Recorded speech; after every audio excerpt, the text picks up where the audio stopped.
Okay, we've got 15 minutes or 20 minutes. This is your tute on the latest climate science, and my objective is to arm you, as Anna said, with sufficient information to go forth and populate and explain to people that you are right about this and they are wrong. It's fundamental that we do it. We have to get aggressive about it because we don't want to leave Anna's generation and my son, who's about her age, in the predicament that we might be leaving them in if we look at things now. Our generation, and I was actually looking at, I'm going to look at your video again, Anna.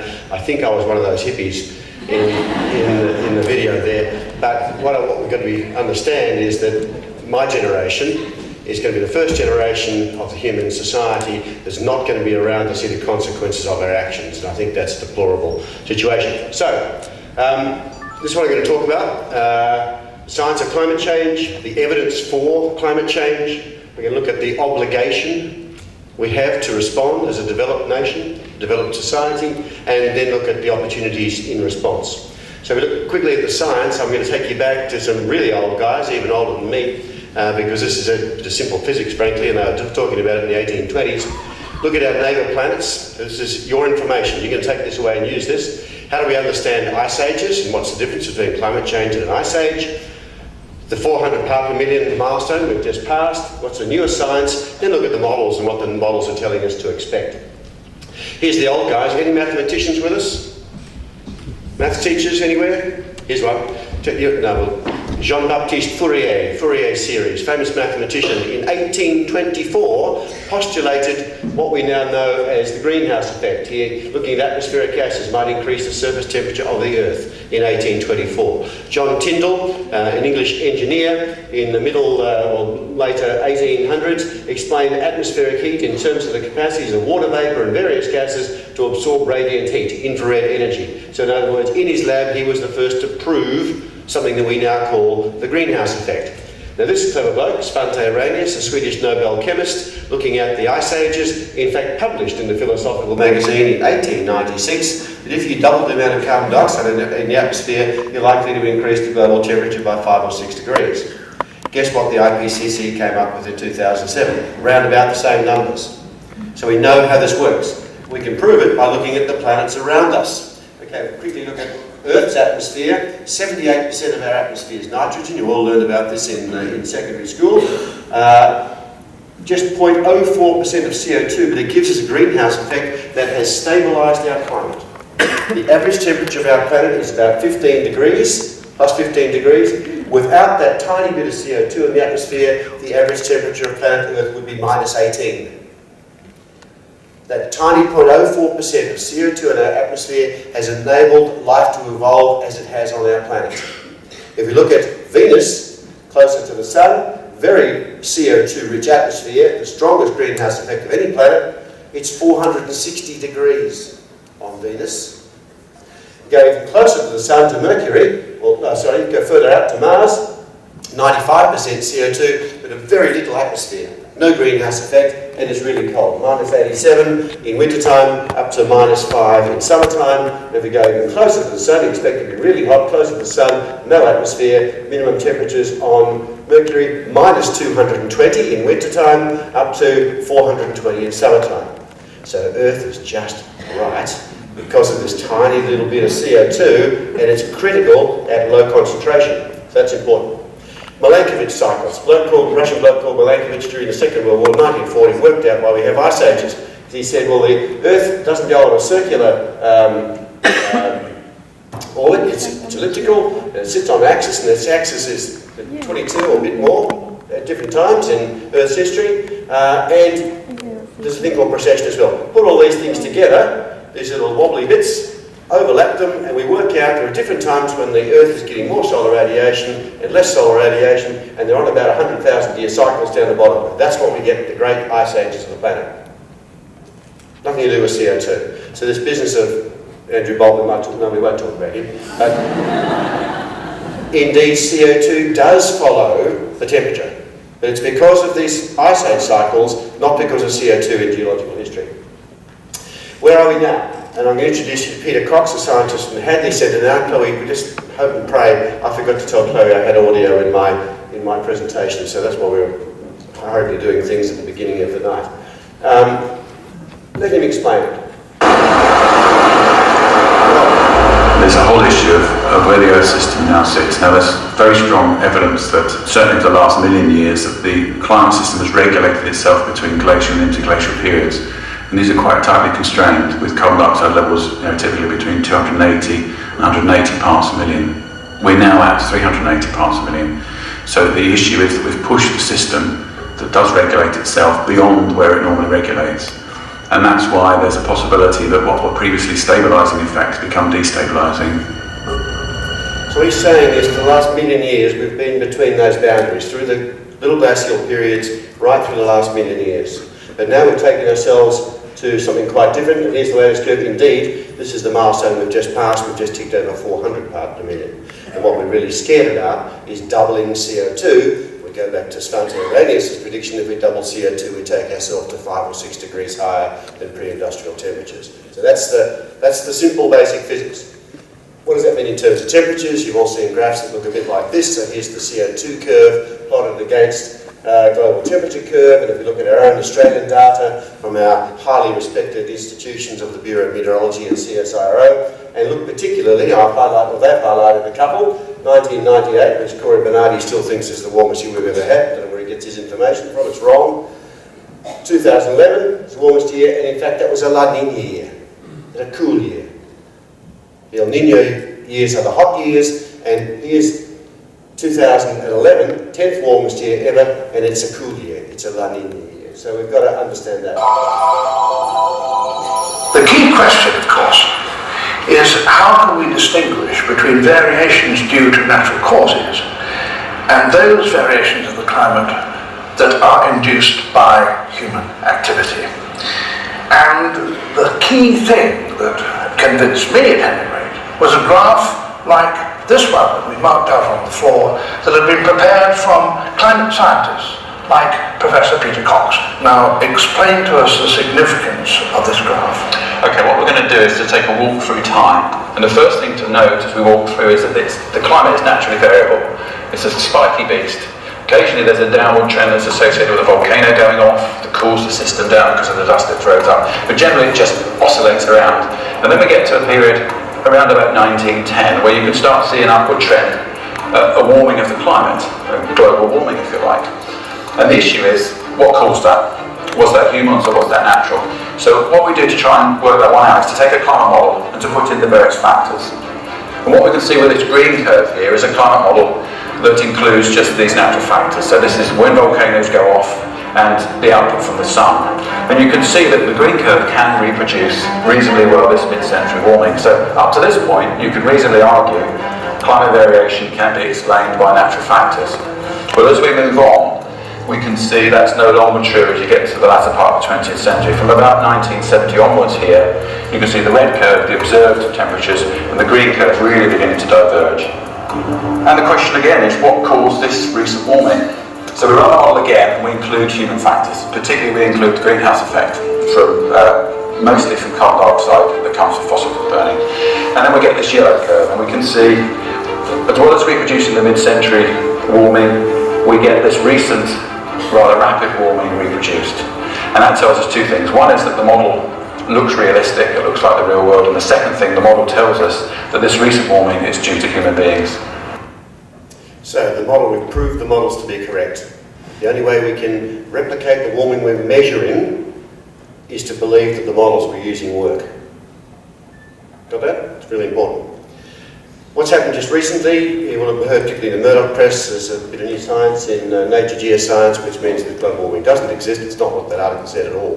What it says is we might have bought a little bit of time, the warming might have slowed just a bit, which is what we really need. It's really good news, frankly. We might have a bit of extra time to do the things that we need to do to try to stabilise the global climate. If we look at what the author was really saying, there's been all sorts of responses, and you'll find them around the place. But if I just pulled out a little bit of stuff, that what the author, Alexander Otto, the lead author, said, the Earth will warm more slowly than expected this century, even though overheating may be slower, giving politicians more time to act. The scientists still believe temperatures will eventually climb to 4 degrees above pre-industrial levels, well above danger levels. That means there's no reason to believe sceptics' claims that the Earth has stopped warming or that climate policies are a waste of money, said the report's lead author from Oxford University. Our results indicate nothing of the kind, he said. With the current emission trends, we're still looking at temperature rises significantly higher than 2 degrees. Now I need to just give you the numbers. We're currently at plus 0.8 of 1 degree on pre-industrial temperatures. So we've increased by human-induced climate change the global temperature by 0.8 of 1 degree only. At plus 1.5, we certainly lose the northern polar ice cap, which means we lose polar bears unless they learn to swim like Grant Hackett, something like that. They won't make it. At plus 2, we lose about a third of all species, and biologists have been telling us that for about 30 years, mostly plant species, at plus 2 degrees. At plus 3 degrees, we dry out the Amazon and burn the Amazon and create a tipping effect. You burn the Amazon and it puts more CO2 in the atmosphere. And there are lots of tipping effects, tipping points in this space. At plus 4 degrees, you have to evacuate the Mediterranean states. It's too hot to live in Spain, Greece, Italy, North Africa, etc. So when you say plus 4, it doesn't mean Melbourne gets a bit more like Brisbane. Right? This is global mean temperature, and it's really, really serious. So when scientists say, for God's sake, don't go beyond plus 2, they really mean it. The consequences are dire at plus 1, let alone plus 2, 3 or 4. So these are really serious numbers. This is from the third assessment report of the IPCC, and it helps us explain what's happening with our weather. So these are schematics, standard distribution of weather conditions, cool conditions, or cold conditions and hot conditions. What we've done in the first graph here is the mean. We've shifted it to the right. Right? So it means we're getting more record hot weather and more hot weather, still getting some cold weather, but not as much. We've also changed the variance. So we've squashed the curve. So we've pushed out as we get more record hot weather and some record cold weather as well. And the last graph shows what happens if you put both of those graphs together and explains the sort of things we're starting to see. So it's a really nice schematic diagram to understand the sort of changes that we're seeing. So when you say, oh, well, look, it's started to rain, so therefore climate change is not happening, it's just wrong. It's just uninformed rubbish. We expect those changes in cold conditions and wet conditions, as well as the extreme heat conditions that we're starting to see.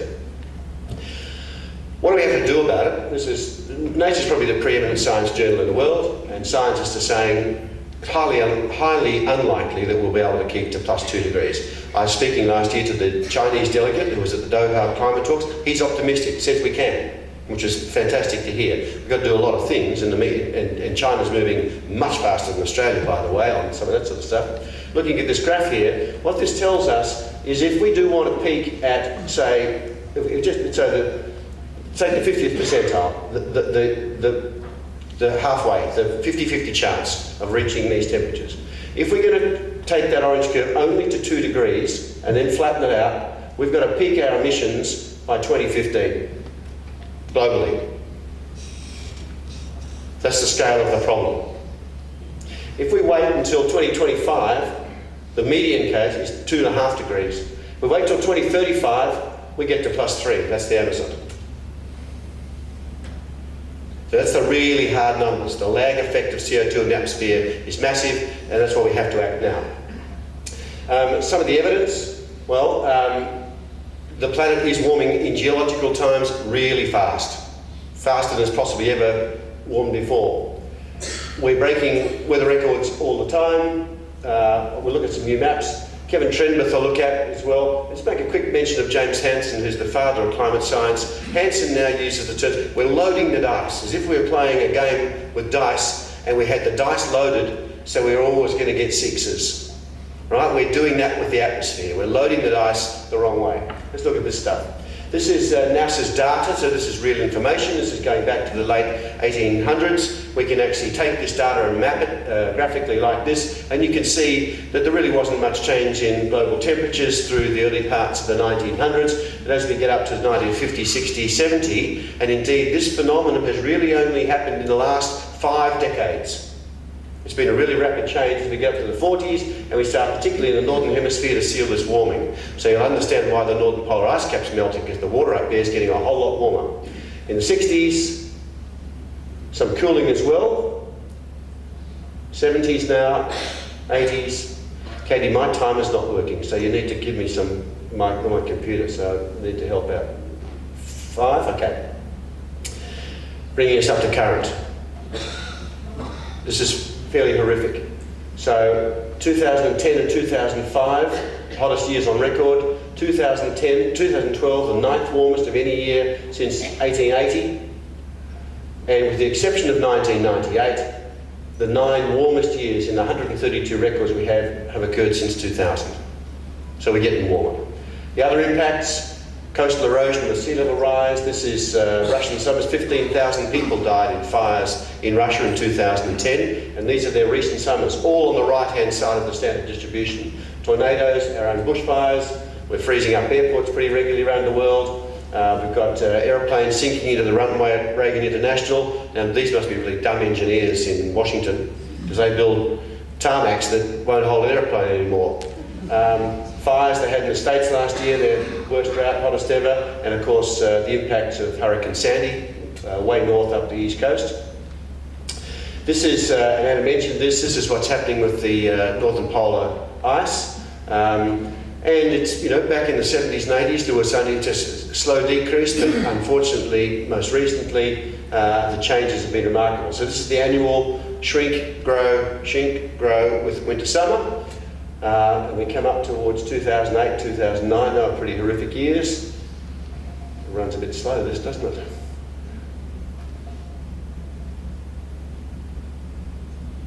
Until 2007 and 2012. So this is a massive trend, and this is in 2013 is on track to be down there as well. Record hot summer in Australia last year. I don't know if anyone knows this. Do you know we had to have 2 new colours on the top of the map? It was so hot in Australia, we had to put 50 to 54 average temperatures on our national weather map. So you've got to think that something might be changing. This is the Kevin Trentberth stuff. You've heard this scientist say you can't attribute a single weather event to climate change. But Trentberth disagrees. As Anna said, there's extra water vapour in the air because warm air holds more water than cold air. And Trentberth says it's about 4 or 5%. There's that extra amount. And the things that we're seeing are in response to this. It's like boiling a kettle. You put more water in the atmosphere, put more energy in the atmosphere, you're going to expect to see more, bigger and worse things as they come. Let's have a quick think about our obligations. The first one is we have to properly identify the risk. The economic risk, Lord Stern told us this back in 2003, that the risk to the economy could be sort of 5 to 15%, but it could be 20%.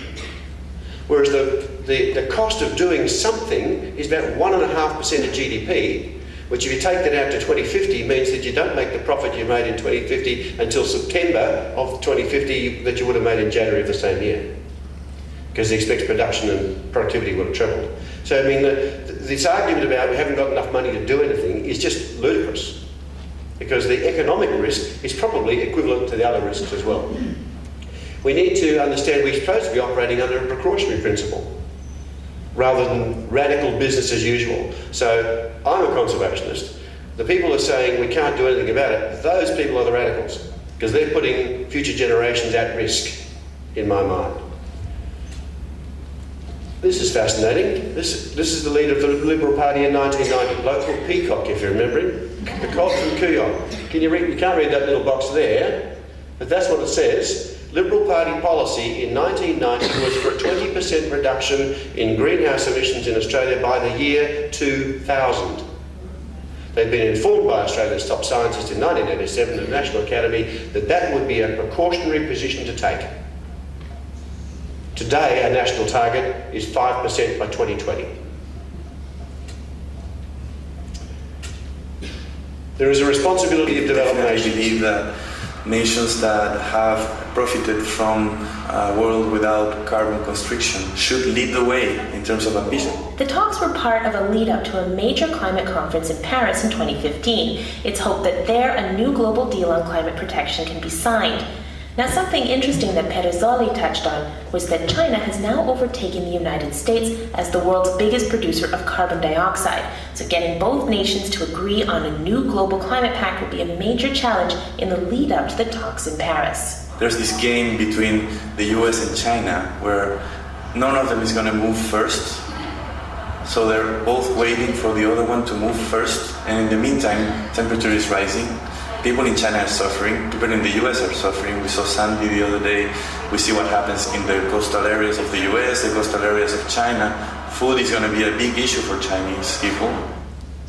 I'm going to skip carbon tax. We can pick it up in discussion. I'm going to whiz through these last slides. The opportunity is in how we manage energy, and we've had a lovely presentation from Vina and Anna as well about the opportunity in efficiency. These are the stats, brand new. 13.14% of Australia's energy now comes from renewables. In South Australia they get almost 50% a lot of the time now from wind. Victoria gave them 7 wind projects. $4.2 billion being invested, employs 24,300 people. Renewables in Australia now. I suspect that's a lot more that's employed in brown coal power stations. 90% of people have taken action in Australia to reduce their costs of energy. We now have 1 million solar houses, and I know many people here, and we've got wind power, sufficient wind energy from wind now to power 1 million houses in this country.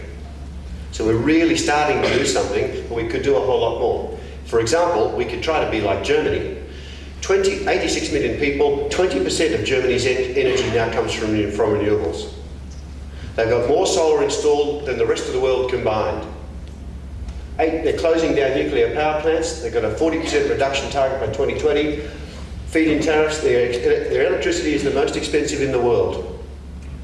And it's driving efficiency and driving new technologies. And they're making billions and billions and billions of euros out of it. That's good business in a new world. So, and we should probably focus. So I like this slide. Maybe one day we could grow up and be like Germany. Have a guess where this is? Anyone? No? India. India, in Gujarat. 629 megawatts of solar power, so not quite as big as Loyang, but not bad. In 15 months it was installed and go to woe. Why? Because their government wanted to. And they got massive support to do it. Support from all agencies, and the developers and the technologists came in and supported it. Energy, most people are coming to realise that energy efficiency is the energy you don't use which is the most important. We've had lots of discussion about it. Insulation, double glazing, LED lighting, housing design. The last 2 years I've been the ambassador for the 10-star house. We've actually designed 45 3-bedroom houses with two-car garages at 10-star. Can be not built yet, but regularly being built at 9-star. You don't need any heating and cooling in a 9-star house. You don't have any energy costs. Green roofs, I do want to show this because it's lovely. This is what's happening in Europe, and we should be doing it here. I know we're installing now solar on industrial rooftops. If you build a flat roof building anywhere in the EU now, it's compulsory that you build a green roof. 25% energy saving. Plus you can clean your water and use your water. This dance studio in London, they've actually designed it to provide habitat for this little guy. There's an endangered species. So multiple beneficial outcomes. Some myths, and I think I might finish here, Kate, with the couple of stuff. This is what you've got to remember. The scientific myths, it's been cooler since 1998, wrong. Just plain wrong. So how a federal senator can get up on our television station, on our national broadcaster on Monday night and make that statement, it's appalling. Climate scientists are bad scientists, right? So we love what Vina does. We like what our food scientists do. We like what biological engineers do. We can put stake in solar engineers and nuclear engineers. But this little narrow group over here, these climate scientists, we don't like their work. So we've got selective disregard of a section of science, and it's rubbish. The concept of cheap coal ain't cheap. It's just that the cost of burning it goes to the atmosphere. If we internalise the cost, burning coal is no longer cheap. And all these other technologies can come up. And renewable energy demonstrably can deliver baseload energy. It's a myth to say that it doesn't. And the other myth is growth, but we might get onto that a little bit later. Running an economy based on the concept of infinite availability of resources is folly. And we need to understand that we need to fundamentally change our economic system at the same time. Thank you.